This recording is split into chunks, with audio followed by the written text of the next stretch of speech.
ang langit? Sabi tanong ni Pagong. Tumawa ng malakas si Matching. Ha ha ha ha ha!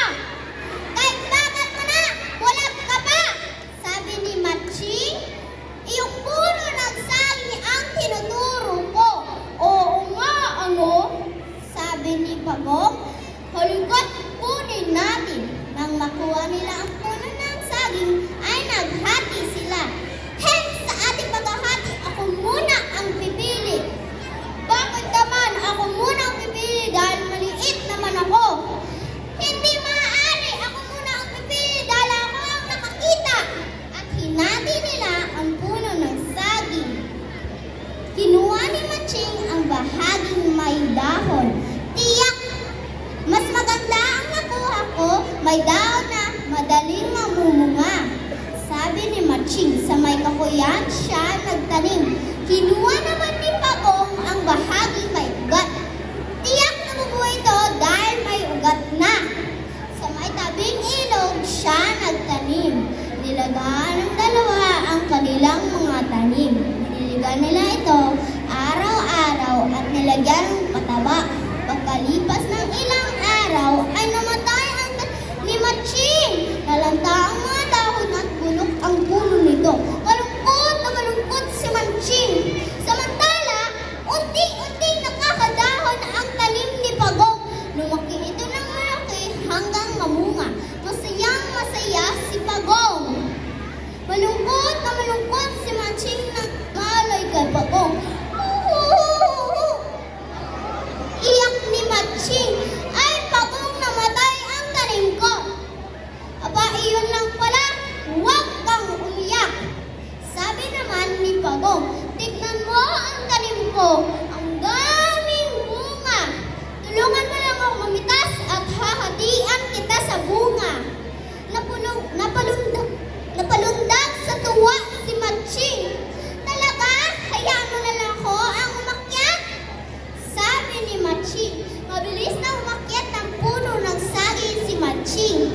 Pagdating sa etas, lahat ng kanyang mapitas ay kanyang kinain. Hindi niya na binigyan si Matching. Hindi niya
asawa.